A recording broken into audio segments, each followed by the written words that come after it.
fly, go.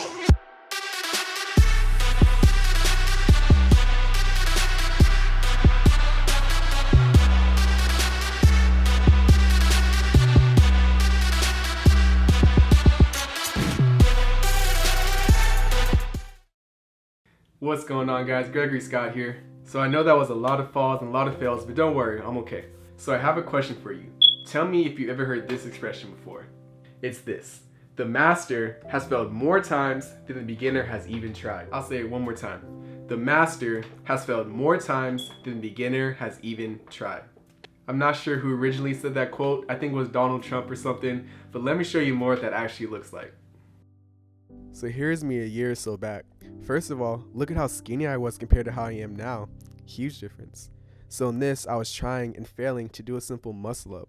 I can do a muscle up as soon as I roll out of bed now, but back then it was a huge challenge and struggle for me. I failed so many times, but looking back now, it was all worth it.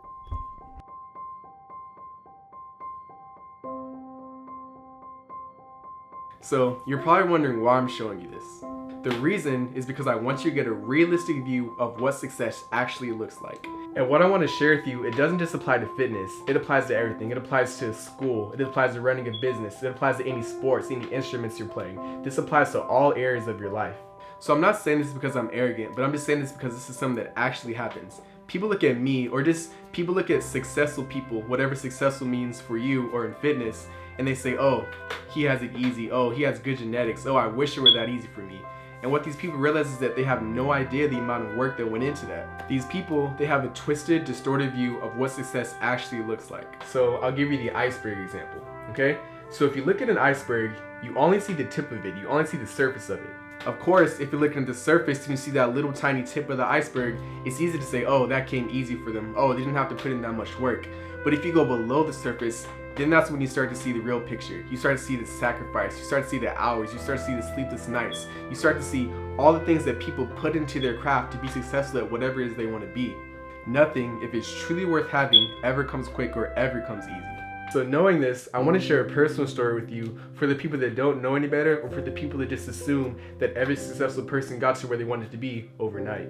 So this was a couple of years ago when I was just starting to work out and just starting to get into fitness. So growing up, I always played a lot of sports and I was always competitive, but I didn't know how to actually train smart. So I would work out, but I didn't actually know what I was doing. So when I say that I just got into fitness recently, that's what I mean. It's only a couple years ago when I actually started to train hard and train smart. So the whole reason I started to get into fitness was because I started working at a gym. So I wasn't a trainer yet. I was a membership guy, so I sold memberships. I worked at the front desk, and at one point I was even working in the kids club. So that was like the daycare of the gym.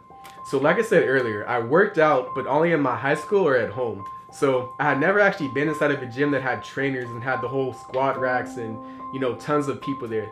So this was all new for me. This is my first time being in that kind of gym setting. So being that this is all new for me, I felt completely out of place. I felt intimidated, and most of all, out of everything, I felt insecure. I wanted to be a trainer and I had just started learning about all that stuff, but I had all these people around me that had been training for years. They had certifications and bachelor degrees, master degrees, and all these exercise sciences, and I didn't have any of that stuff. And I'm not just talking about the knowledge that these guys had, I'm talking about the way that they exercised. So like I said, going into there, I didn't know anything. I had just worked out of my school, but these guys, they're doing kettlebell swings, they're doing Olympic lifts, they're doing powerlifting with actual good form and technique. So I would compare myself to them and I would just feel completely inferior. So the gym that I worked out at was 24-hour fitness. So if anybody works out there, they have the Group X room. So the Group X room is where they have classes, and if a class is not going on, usually they allow you to work out there. So I would never work out if it was busy or where the rest of the gym would work out at. I would always go to the Group X room, make sure nobody was there, make sure no trainers were there, and just isolate myself. So that's how bad it was. I didn't want people seeing me working out. I would just go in that room, I would isolate myself. If people started to come in, then I was gone, I would leave, and I would try to wait until they left. If they didn't leave, then I would just come back later that night. So sometimes I was getting to the gym at 12 a.m., 1 in the morning. Even knowing that I had work the next day and I was gonna be tired, I didn't care, because that's the time I knew that nobody was gonna be there. I'm saying all this to make a point that things can change. Just because you're failing now and you're falling doesn't mean that you can't get back up. You have to fail in order to be successful. Failure is a necessity. You learn from your failures and you keep moving forward. Now, things have made a complete 180. If I have to work out during the busiest time of the day, I actually like it. Now it's just a normal thing. I love to work out. If you guys saw my push-up video, you saw that I was doing handstands in the middle of Whole Foods. So it's just a thing now. It's not uncommon to see me hanging from the bar doing something crazy. Now, if a cute girl walks by, I'm probably gonna show off a little bit, do some handstand push-ups. Now, I don't even work at that gym anymore and have my own training business. The point I want you to get is this. You have to stop looking at failure as something bad. Failure is an opportunity. Failure is a chance for you to get better. Failure is a chance for you to learn from your mistakes and go on and not make that same mistake the next time. On the flip side of things, stop looking at success as something that's gonna come quick and easy. I've said this before and I'm gonna say it again because this is what it always comes back to. If you're real, you know what I'm about to say. It's this: get 1% better every single day. Just 1%. It's not a sprint. We're not going 100. We're just moving forward.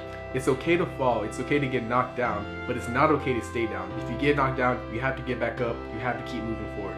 So if you want to make gains, remember these 3 things.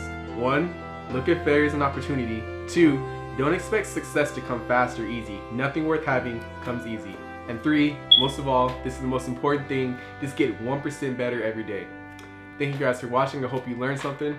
As always, have a gameful day. Wait, hold up. I gotta get a thumbnail. Alright.